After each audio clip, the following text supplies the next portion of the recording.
안녕하십니까. 반갑습니다. 교재 76페이지 가시고요. 1번부터 보시면 됩니다. 1번 최신 판례지만 종전 법리하고 똑같고 정말 잘 나옵니다. 채무자 갑 채권자 을 1억 금전 채무 담보하기 위해서 병이 자기 소유 X 건물에 대고 을명이 담보권 해줬다. 끊으신 다음에 병이 물상 보증인이죠.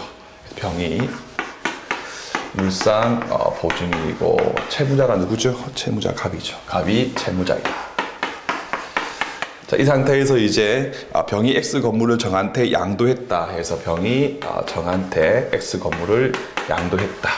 그럼 담보권 존재하고 있는 상태에서 정이 소위 등했으니까 정은 이른바 제3 취득자의 지위에 놓이게 될 것이다. 이 상태에서 이제 정이 채권자한테 변제를 하거나 또는 담보권 실행에 의해서 정이 소유권을 이제 상실케 되었을 때에 누가 채무자 갑한테 이제 구상권을 행사할 수 있는가 없는가에 대한 문제였다. 원칙은 누가 행사한다? 그렇죠. 정이 갑을 상대해가지고 구상권 행사하는 게 원칙이었다. 근데 문제 풀 때 예외적으로 자 이행인수라고 하는 말이 나오게 되면요. 이행인수를 란 말이 나오게 되면 그때는 물상 보증인 병이 갑을 상대해가지고 행사한다까지 두 개를 잘 구분하신 다음에 지금 1번 문제를 보니까 이행인수란 말이 전혀 없지 않습니까? 따라서 물상 보증인 아닌 정 같은 경우가 갑 상대해가지고 행사할 수 있다기 때문에 1번 지문 틀린 지문 처리를 해주시면 되겠습니다. 자, 2번 지문 가시면요. 채무자 갑 소유의 X 건물과 Y 대지의 을의 공동에 밑줄 긋고 하고 난 다음에 X 건물을 철거하고 갑에 의해서 새로운 건물이 신축됐으나 끊으시고요. 신축된 건물에 대해서 Y 대지와 동일한 수준으로서 한 번 더 설정을 하지 않은 상태였다 해서 공동담보권 설정 후에 X 건물을 철거하고 새로운 건물을 신축했을 경우에 이렇게 새로운 건물에 대해서 토지하고 동일한 수준으로서 담보권 설정 등기 따른 등의 별도의 사유가 없는 경우라면 신축된 건물을 위한 법지가 인정될 수가 없는 경우죠. 해서 새로운 건물을 쭉 빼가지고 법정지상권 성립 X까지 메모하시고요. 그럼 이제 Y 건물, 새로운 건물 같은 경우는 법정지상권의 성립이 인정되지 않기 때문에 이른바 일괄경매를 청구할 수가 있는 거겠죠. 채권자 을이. 그래서 1번 지문 가시면 토지와 신축 건물이 민법 제365조에 의해서 일각 매각되었다. 그러면 매각된 대금을 토지하고 건물에 각각 안분이 필요한데 자 토지에 대해서 안분해야 될 매각 대금이 얼마인가에 대해서 산정을 할 때요. 토지 위에 법정지상권 따위에 부담이 있는 상태로서 전제를 하고 안분시키겠습니까? 아니면 법정지상권에 부담이 없는 깨끗한 상태겠습니까? 여러분들 토지 위에 법정지상권이 있고 없고는요 엄청난 큰 차이가 있습니다. 토지 위에 법정지상권이라고 하는 부담이 존재를 하는 경우는요 그만큼 토지의 용익권적 권능에 제한이 붙는 것이기 때문에 경매에서 인기가 없기 때문에 현저히 낮은 가격에서 매각이 되겠죠. 근데 깨끗한 상태인 경우라면요 토지를 사가지고 건물을 지을 수가 있는 것이기 때문에 높은 인기가 있으니까 비싸게 팔게 될 거예요. 이 경우는요 방금 봤지만 법정지상권의 성립이 이루어질 수가 없는 상태이기 때문에 법지와 같은 부담이 없는 깨끗한 상태로서 평가해가지고 안분이 이루어집니다. 해서 보시면 법지 등의 이용 제한이 없는 상태의 토지를 놓고 산정이 이루어지는 것이기 때문에 1번 지문 맞는 지문 처리를 하시면 되겠습니다. 2번 지문 가시면요. 토지와 신축 건물이 민법 제365조에 근거해가지고 일괄 매각이 됐을 경우에 끊으시고 을은 이제 밑줄 신축 건물의까지만 그읍시다. 해서 토지 매각 대금의 경우는 을한테 저당권이라고 하는 담보 물건이 있기 때문에 됐죠. 우선 변제권이 인정이 되고 등기부에 나오기 때문에 별도의 배당 요구를 할 필요 있다 없다? 없죠. 그런데 신축 건물의 경우는요. 을이 담보 물건이 있습니까 없습니까? 없죠. 왜 새로운 건물에 불과한 거니까. 따라서 단순 일반 채권자에 불과하기 때문에 X 토지의 매각 대금에서 돈을 다 받고도 부족한 부분이 있었을 때에는 일반 채권자의 지위에서 Y 건물의 신축된 건물의 매각 대금에 참가를 하는 것이고 그 경우는요 일반 채권자에 불과하기 때문에 배당 요구가 필요한 경우겠죠. 해서 신축 건물의 경우는 우선 변제권이 인정되지 아니하며 따로 배당 요구를 해야 하기 때문에 2번 지문 또 틀린 지문 처리를 해주시면 되겠습니다. 3번 지문 나온 김에 하도 잘 나오니까 우리 마지막으로 한 번만 더 정리를 해봅시다. 그래서 건물을 철거하고 난 다음에 신축을 했을 때 신축된 건물을 위한 법지의 성립이 이루어질 수 있는가 없는가에 대해서 문제를 풀 때는 토지에만 저당권 설정을 한 경우하고 토지하고 건물에 공동으로 이제 저당권 설정을 하고 난 다음에 그 건물을 철거하고 새로운 건물을 신축한 경우였다. 결론만 아시면 됩니다. 토지의 경우는요, 1단계 신축된 건물을 위한 법지의 성립이 인정이 되죠. 근데 그 다음이 뭐예요? 그 다음이 그렇죠. 신축된 건물만큼이 아니고 구건물 기준으로 구건물의 기준만큼에 의해서 법지의 성립이 인정이 된다까지 구자 꼭 기억하시고요. 근데 토지와 건물에 공동으로 설정했다가 건물을 철거하고 신축된 건물을 지었을 경우에도 위와 같이 건물을 위해서 법지의 성립을 인정해버리면 담보권자한테 지나치게 불리할 수가 있기 때문에 원칙적으로 법지의 성립이 부정되죠. 법지가 성립되지 않는다. 방금 했지만 새로운 신축된 건물에 대해서 토지하고 동일한 순위로서 동일한 순위, 요게 이제 뭔 말인지 모르겠고 기본서 찾기 싫다 하시는 분들은 다시 76페이지에 있는 2번 사례 문제 보시면 되죠. 한 줄 밑에 신축된 건물의 토지에 대한 것과 동일한 순위로서 한 번 더 담보권 설정을 했다면 그때는 법지를 인정하여도 채권자에게 전혀 불리할 것이 없기 때문에 법지의 성립이 인정된다까지 정리를 딱 하시면 되겠습니다. 그런데 이러한 논의는요, 건물을 실제 다 허물어 버리고 새로운 건물을 지었을 때 나오는 거거든요. 그런데 3번 지문을 보시면 토지와 함께 공동담보권 설정했던 건물은 계속 존속합니다. 즉 건물을 철거했던 사안이 아니에요. 그런데 등기부만 이제 폐쇄한 것에 불과하거든요. 그럼 실체법상 권리관계에 대해서 검토를 할 때 등기부 폐쇄 여부에 대해서 우리 검토할 필요 있습니까? 없습니까? 전혀 없지 않습니까? 따라서 결국 담보권 할 당시에 토지와 건물이 존재했던 거고, 따라서 나중에 경매가 실행돼 가지고 토지와 건물의 주인이 바뀌었을 경우에는 건물을 위한 법지의 성립이 인정되기 때문에 3번 지문 틀렸고, 여기 있는 이 원칙과 지금 사안처럼 건물은 계속 존속하는데 단순히 등기부만 폐쇄 조치한 경우하고 혼동하시면 절대로 안 되겠습니다. 그래서 이게 법무사 최근 기출 지문으로 기억나는데 꼭 기억해서 문제를 푸시면 될 겁니다. 4번 지문 또 나름 의미가 있는데 일로 올까요? 일로 오시면 자, 이렇게 이제 땅 주인 또 A고 건물 주인 또 A였거든요. A였는데 이 상태에서 이제 A가 B한테 돈을 빌리고 이제 B한테 저당권을 이렇게 설정을 한 사안이었습니다. 설정을 했고 이렇게만 나오고 이제 B의 담보권 실행에 의해서 임의 경매가 돼가지고 땅 주인이 이제 C로 바뀌었으면 그때는 지상 건물을 위한 당연히 법지의 성립이 이루어지겠죠. 근데 문제가 B가 하고 A 사이에서 이 담보권을 한 번 더 확실하게 보장하기 위해서, 즉 담보 목적물의 가치가 떨어지는 것을 막기 위해서 담보지상권도 함께 한 거예요. 담보지상권도 함께 했던 사안입니다. 이렇게 한 상태에서 이제 담보권 임의 경매가 실행돼 가지고 C가 X 대지에 대한 소유권을 취득했거든요. 하니까 C가 이제 A 상대해가지고 민법 제214조에 근거해서 대지의 인도 및 지상 건물에 대해서 철거 청구를 했겠죠. 이랬을 경우에 이제 A 같은 경우가 법정 지상권의 성립을 주장했어요. 법지의 성립을 주장했어요. 하니까 C가 뭐라고 하냐면, 야, 그래, 일단 설정할 당시에 동일인 소유이고 임의 경매에 의해서 바뀐 경우이기 때문에 법지의 성립이 이루어지는 건 맞다. 다만, 야, 물권법 공부하면 나오지만 용인 물건으로서 지상권은 같은 토지에 2개 이상 존재할 수 있냐 없냐죠. 원래 있을 수 있어요, 없어요? 없어요. 담보 물건은 계속 있을 수 있지만 지상권 같은 경우는요, 지상권자가 토지 상하를 전면적으로 지배하는 것이기 때문에 구분 지상권 같은 별도의 사유가 없다면 지상권은 하나밖에 없지 2개 이상 있을 수가 없습니다.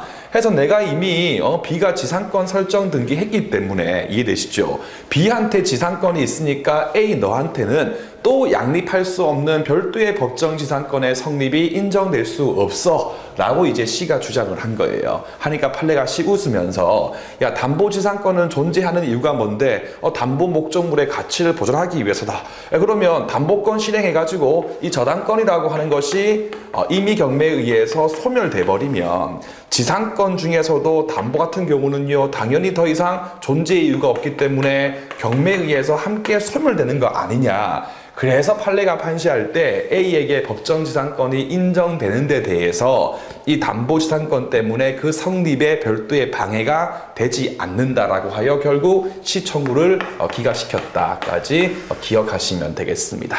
그래서 판결 요지로 한번 읽어볼까요? 그 뜻이 이제 이 뜻입니다. 78페이지를 보시면 제일 끝에서 네 번째 줄을 위해 담보권자를 위해서 동시에 지상권 설정했다 하더라도 담보권 할 당시에 이미 토지 소유자가 토지 위에 건물을 갖고 있었다면 건물 철거 뒤에 별도의 사유가 없다면 어차피 담보권이 실행되면 밑줄 그 지상권도 함께 소멸될 것이므로 맞죠? 건물을 위한 법지의 성립을 인정하는데 아무런 방해될 수 없으니까 결국은 법지가 성립한다이므로 4번 지문 또 성립한답니까? 예, 옳은 지문 처리를 하시면 되겠습니다. 그 다음에 5번 지문 볼게요. 보니까 어려운 지문 아니고 5번은 조금 나오긴 힘든 지문이긴 한데 그냥 해봅시다. 갑과 을 명의로서 지분이 나뉘어 있는 분할 전 대지의 갑지분에 대해서 병명의의 담보권 설정 등기가 존재했고 그 후에 을이 지분을 양수했던 정의 위 대지를 분할해가지고 분할된 대지 위에 집합 건물을 신축하고 보존 등기하면서 대지권 등기를 했다 해서 보시면 이거죠. 요렇게 이제 땅이 요렇게 있는데 여기 이제 갑 지분이 예를 들면 2분의 1 지분이 있었고요. 을의 지분이 이렇게 2분의 1 지분이 있었는데 했던 거예요. 갑의 공유 지분에 대해서 일단 병이 이렇게 이제 저당권을 이렇게 취득하고 난 상태에서 이게 1번 을이 정한테 이 2분의 1 지분을 양도했다. 이거 큰 의미 없죠. 양도했다.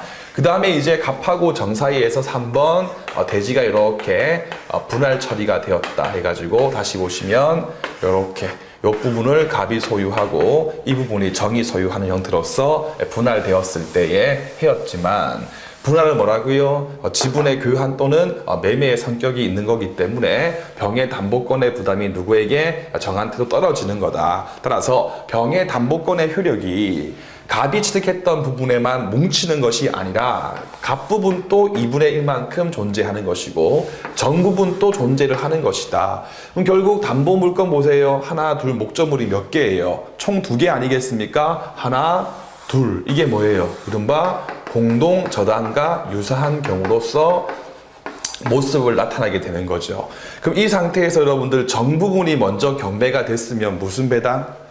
20배당. 그러니까 민법 제368조 제2항이 똑같이 적용되는 것이기 때문에 이 대지 부분의 한가 대금에 대해서 병 같은 경우가 우선 변제권 행사해가지고 먼저 돈을 받고 부족한 게 있었을 경우는요, 이 부분 또 경매를 붙일 수 있다까지 떠올려 주시면 되는 거죠.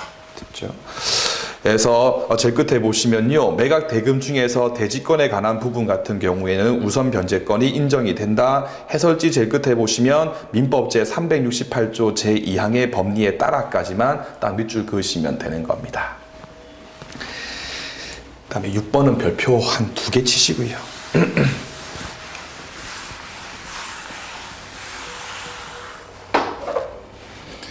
먼 미래에 있지만 여러분들은 법원 공무원 하시는 분들은 나는 이제 평생 공부를 해야지 라고 생각하시고 법원직 공부하시는 것 않습니까? 시험 붙고 계속 시험이 있으니까.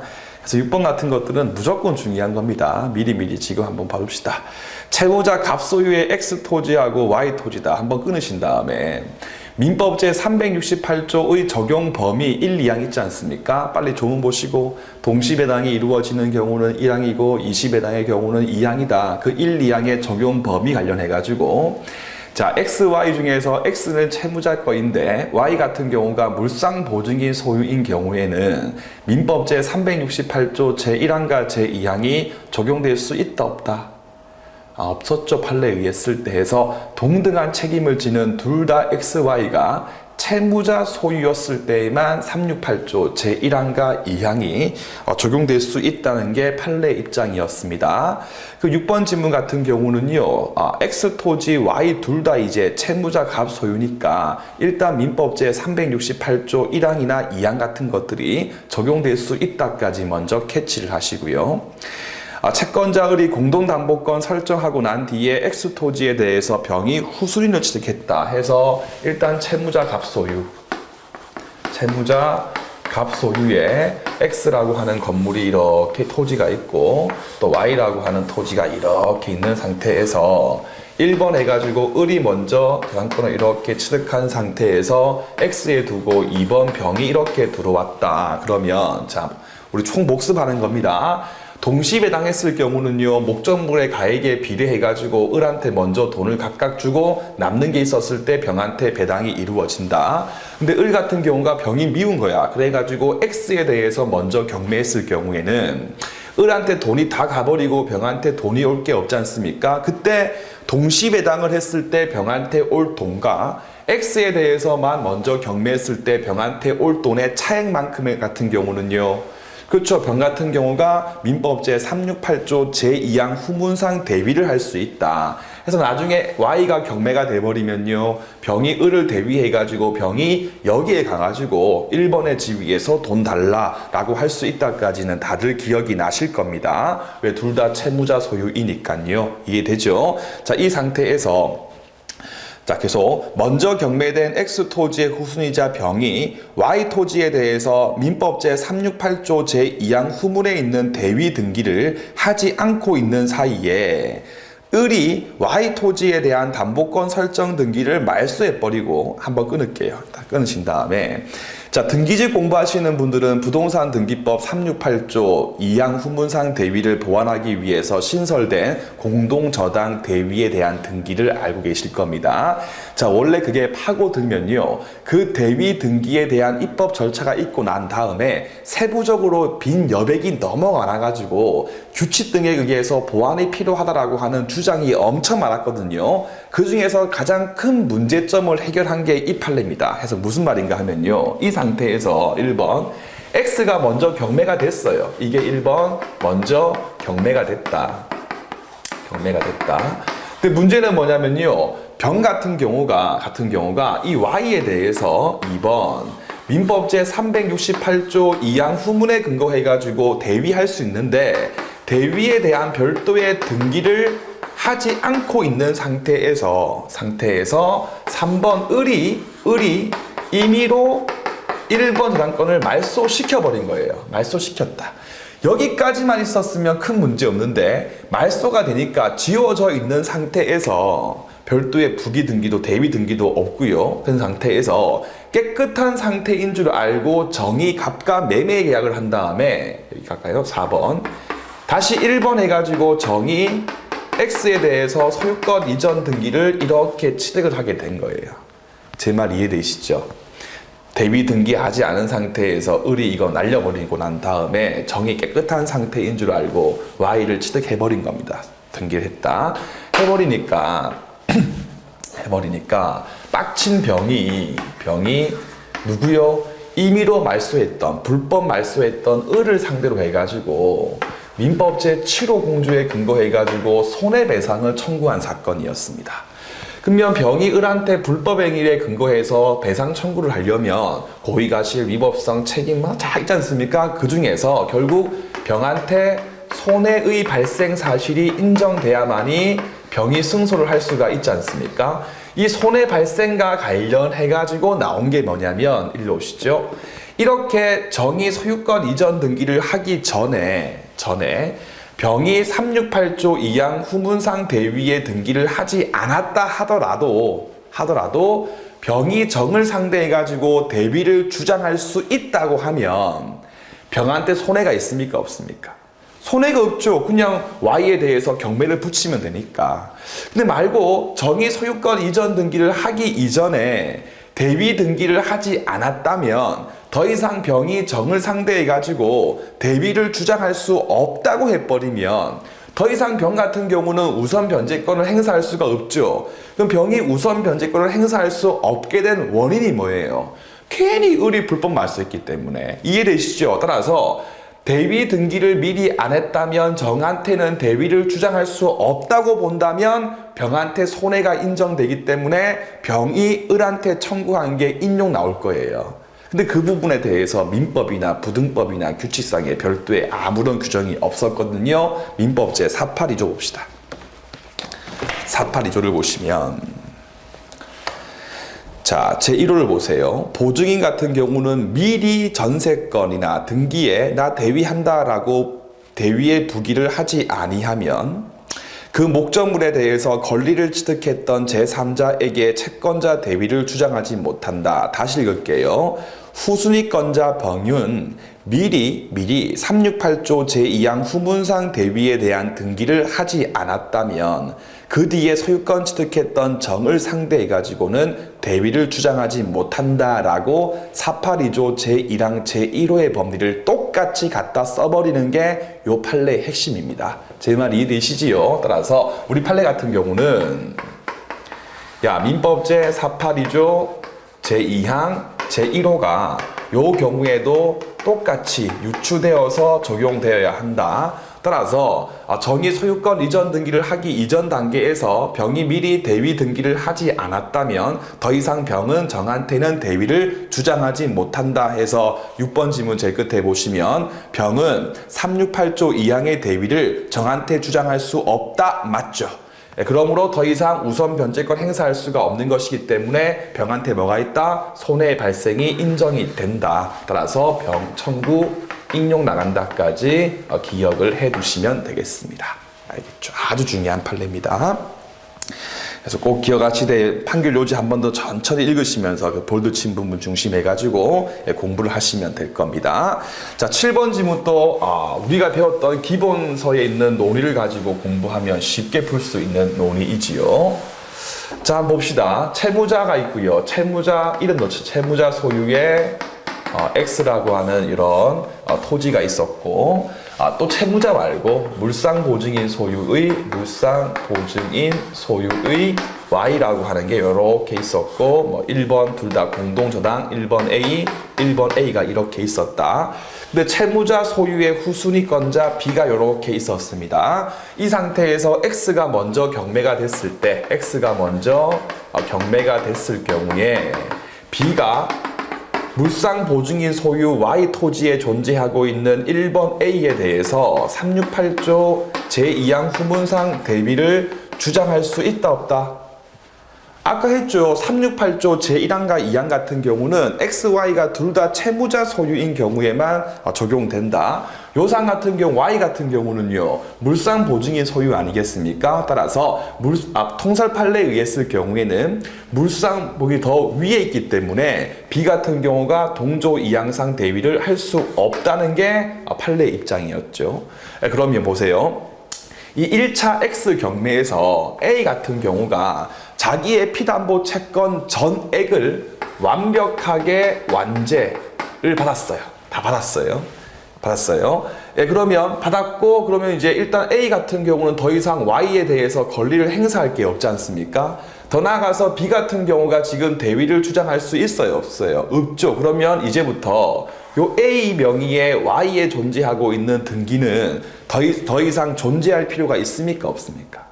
없는 거죠. 따라서 물상보증인이 요 A 명의 담보권 등기에 대해서 소유권에 기한 물청을 행사해가지고 말소 청구를 할 수 있다는 게 종래 판례 입장이었죠.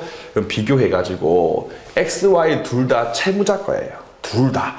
그러면 B 같은 경우는 368조 2항상 대위를 할 수 있죠.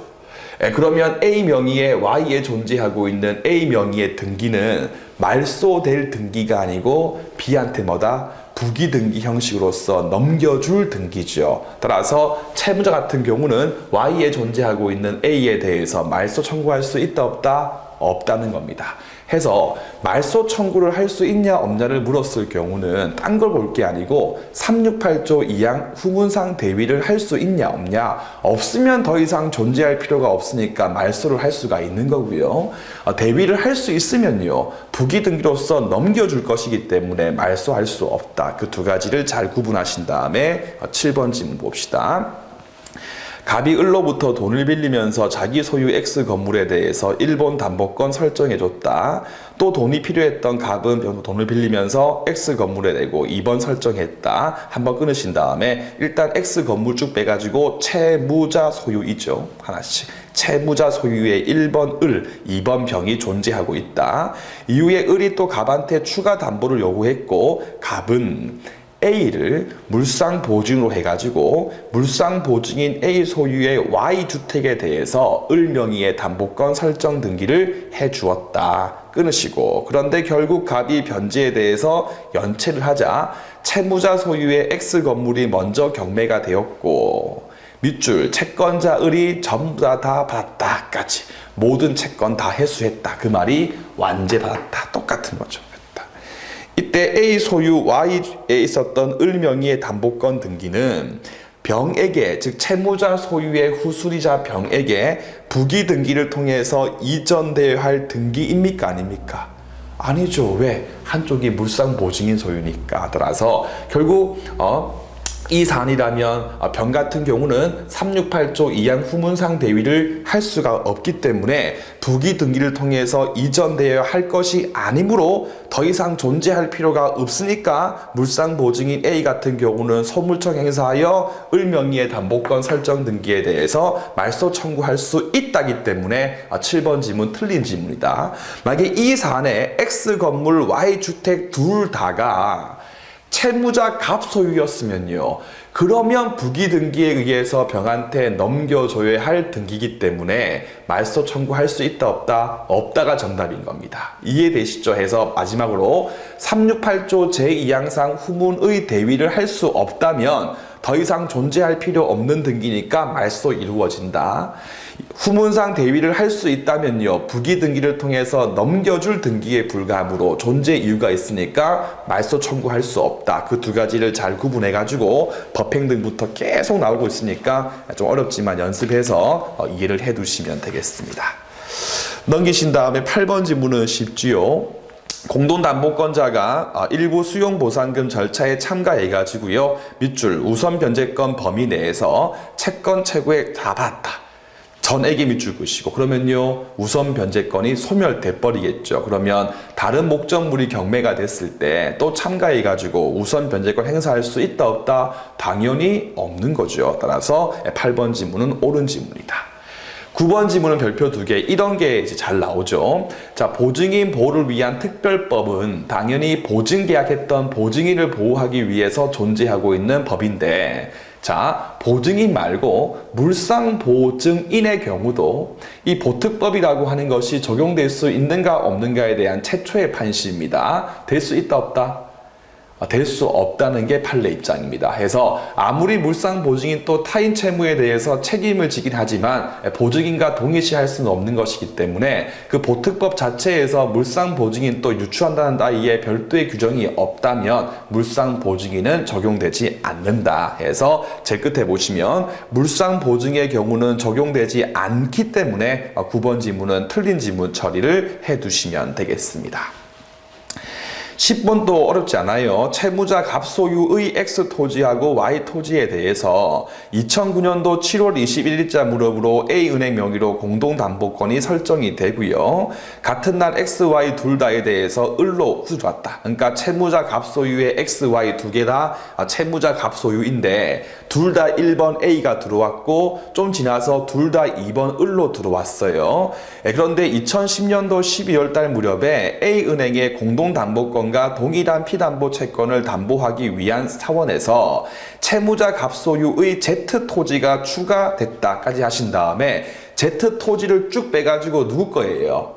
채무자가 아니겠습니까? 따라서 X, Y, Z 전부 다 채무자 갑소유입니다.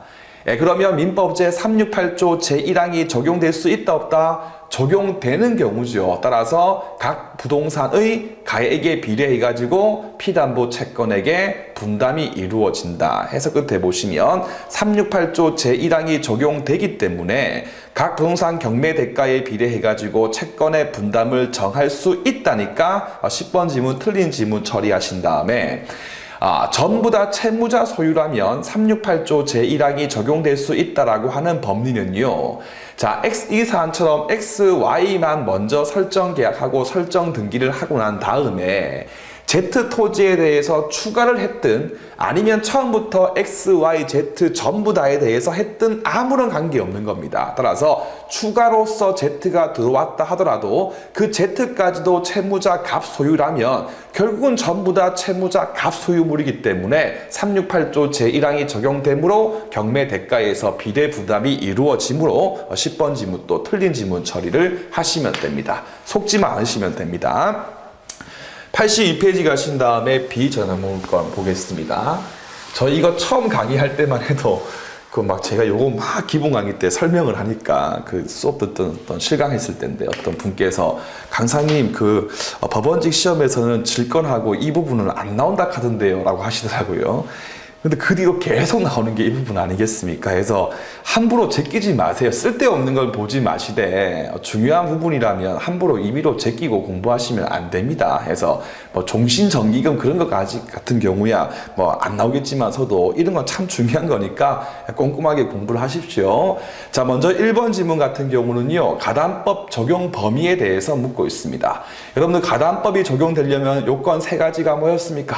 첫 번째가 차용물일 때 해서 금전 대차 계약 등에 의해서 빌려 쓴 거였을 때만 적용된다 해서 매매 계약에 의해서 발생된 매매 대금이나 도급 계약에 의해서 발생된 대금 같은 경우는요 빌려 쓴 것이 아니기 때문에 가담법이 적용되지 않는다라고 기본서에 잘 나와 있습니다. 두 번째는요 민법 제607조의 위반이 필요하지요. 따라서 대물 변제 예약할 당시에 즉 돈을 빌려 쓰고 합의할 당시에 맡기기로 했던 넘겨주기로 했던 목적물의 가액과 원리금, 원금, 이자, 합산금, 원리금을 비교했을 때 목적물의 가액이 초과를 하는 경우에만 채권자에게 폭리 의사가 존재하는 것이기 때문에 이해되시죠? 목적물의 가액과 원리금을 비교했을 때에 목적물의 가액이 더 초과할 것, 더 많을 것. 세 번째가 뭐죠?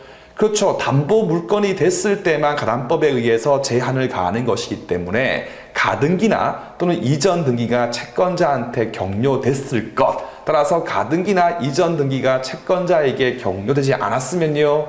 단순 채권자에 불과하지 물권자가 아니기 때문에 가담법이 처음부터 적용될 수 없다까지 1번, 2번, 3번은 정말 잘 나오니까 한 번 더 꼭 확인하신 다음에 1번 질문 봅시다. 채권자 A하고 채무자 B가 담보 계약했지만 담보 목적물에 대해서 이제 밑줄 그을까요? 가등기나 소유권 이전 등기를 마치지 않은 상태다.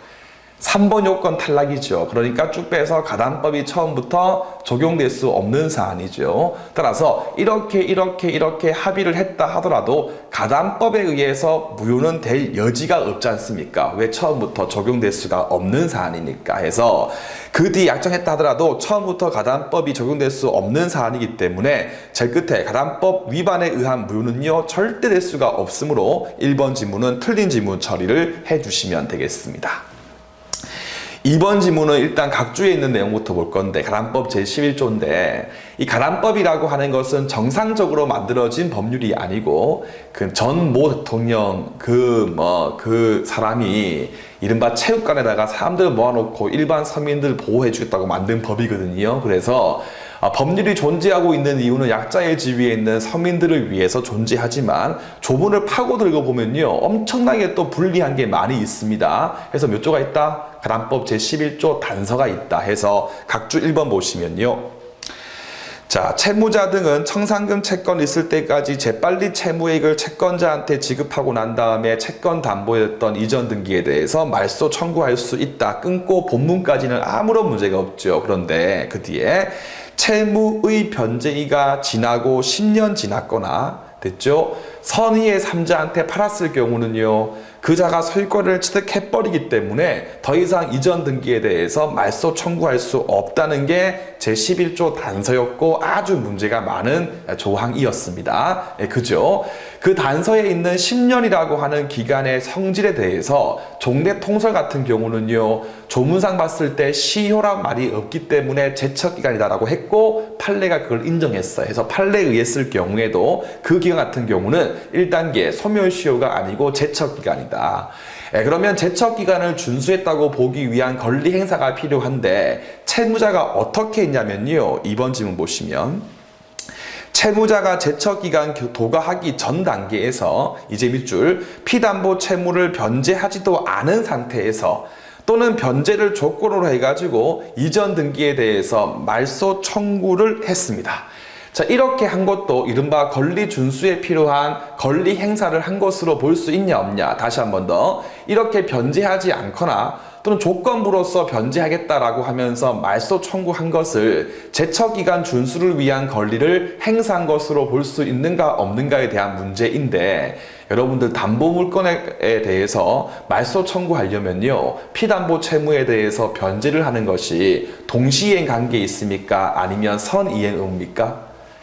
선이행입니다. 따라서 피담보 채무에 대해서 먼저 변제하고 난 다음에 말소 청구를 하는 겁니다.